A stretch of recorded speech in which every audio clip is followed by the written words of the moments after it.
Hello everyone, this is Peak Entertainment and we are back again, and we're now going to talk about football and the recent announcement that for the first time I believe Premier League football games will now be offered to broadcast on a pay-per-view basis. Now the way it's normally set up is that you normally have a round of Premier League games on Saturday at 3 o'clock, and then later on during Saturday evening or Sunday afternoon, Sunday evening, that's where you then have the live game. So currently, if you're subscribed to either Sky Sports or BT Sports or any other third-party provider, that's when you would normally view the live games.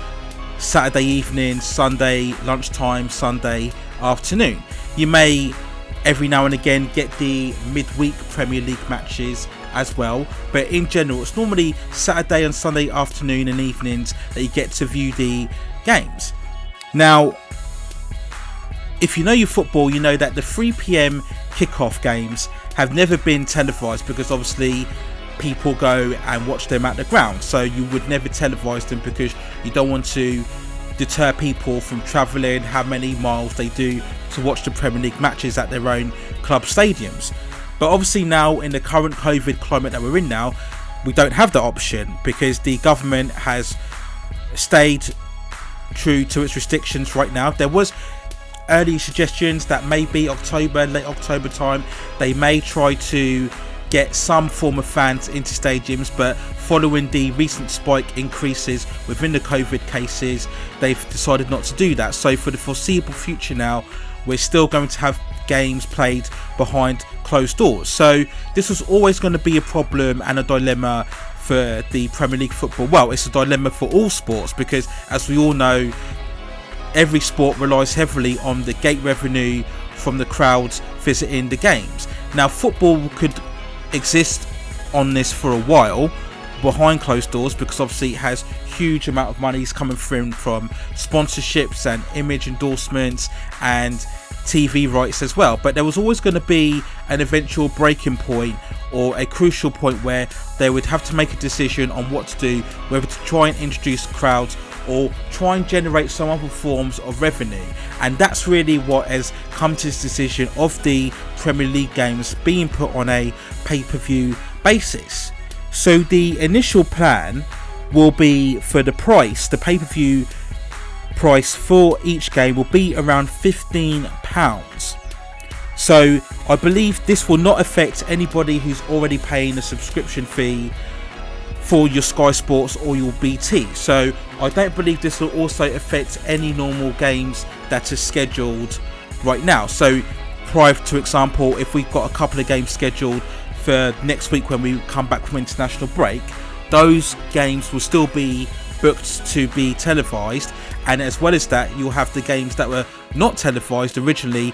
Those will be the ones that will be put on this pay-per-view basis. So I imagine it will be again the 3 o'clock games that we don't get televised, you know, the ones that normally we look at Soccer Saturday, if you like, to catch the results in. Those will be the ones that would be put on this pay-per-view basis. So I believe the first games that are going to be put on here will be Manchester United versus Newcastle on October the 17th, then Leicester and Aston Villa on October the 18th, and then West Bromwich Albion versus Burnley on October the 19th. I thought those are the initial 3 games that will be put on this pay-per-view platform, and then as we get more in the upcoming months, they will announce which games are going to be put on this pay-per-view basis. So what do I think about this? Well, as I mentioned before, it was probably an inevitable scenario because, as I stated before, the sport has got to find other ways of generating revenue if it's not going to be generating them through the crowds, right? It has to. Any sport always relies on crowds. We've seen all other sports, some have been able to get by and function, such as tennis and Formula 1, and then others such as boxing haven't really been able to function in terms of getting the real big fights, because boxing is one of those major sports that relies a lot on the crowds attending the events. So it's no real surprise on here. Now, some people have raised concerns about this.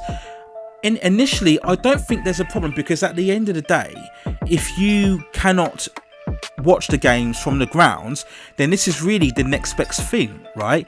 And if you gauge it up financially, you would normally pay, I guess, what, £50, £60 for a ticket for each game, and then you've got to factor in the travelling costs if you're driving X amount of miles to the game, and then when you get to the stadium, you're of course paying any car parking, and then you have to buy any food or drink, and of course if you're going there with a group of friends or your family, then you've got to accommodate the costs for those as well. So you're probably looking at around maybe at least £100 each time you go to a game. So if you compare that to the fact that you're paying £15 for each game, for which you can watch in the comfort of your own home, and you don't have to worry about any kind of travelling costs, you know, you can use your own food and your own drink that you've got within your own house, you don't have to worry about accommodating for other people. When you look at it at that point of view, then it's actually quite a good price. And the advantage is, of course, that you can pick and choose whatever matches you want to watch, right?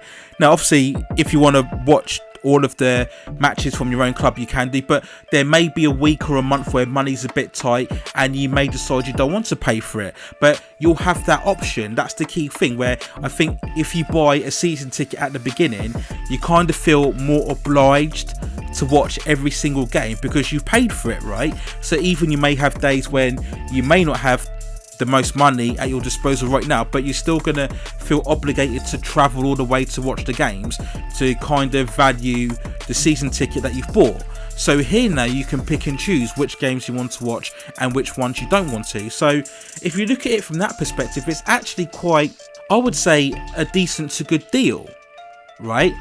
It gives you more opportunity to watch your teams whenever you want to, and I'm guessing we'll get more details as and when they release more elements to the service, but I imagine there would be a case where you can actually have on hold the game that you purchased. So for example, let's say if you pay for one match and all of a sudden a really important engagement comes up that you've got to go to, then even though you've bought the game, you still retain it, I suppose. Even though you don't watch it live, you probably retain it, I don't know, for a week's worth or 2 weeks worth, or maybe even on a permanent basis, right?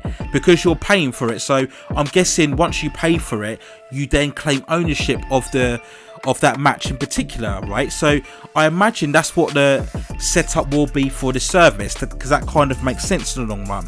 Okay, so on the one hand, we could be really positive and say it's good. Now, we could look at on the negative side of it.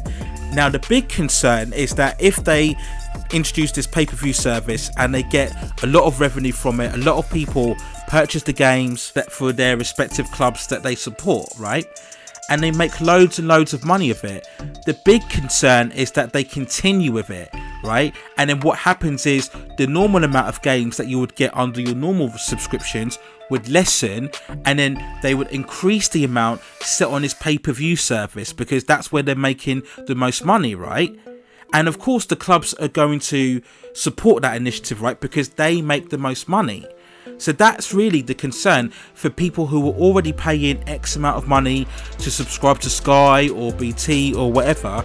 Are you going to lose out on content because now instead of paying your monthly fee and getting a glut amount of games, you're now going to have to venture out and pay £15 each time for an individual game, right? So that's the kind of dilemma you're in now. And another aspect that we have to look out for is that, okay, in initial the price will be £15, but if they start making more and more money, then eventually the prices may increase, right?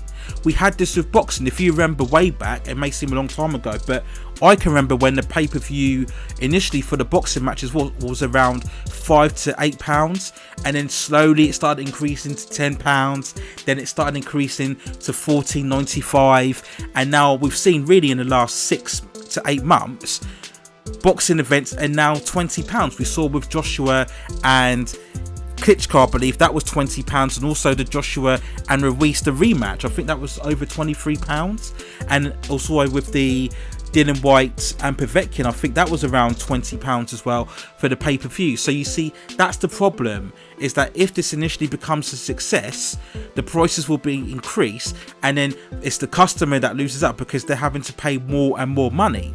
And then we get to the point where each clubs will say, well, hang on a minute, Why do we have to pay rights for Sky, right? We can just retain the glut amount of matches on our own, and instead of charging 14 or 15 pound, what we'll charge the same amount than what you pay when you buy a ticket to the ground. So maybe it's 50, 60 pounds, and they can give a justification for that, because they can say, well, you're not really losing out, because this would be the same amount of money that you would normally pay if you were to watch the game at a stadium, right? So instead of paying £15 for each game, now you're paying £50, £60. So the price is going up, and it's going to hit the customer, the fan, in the pocket in the long run.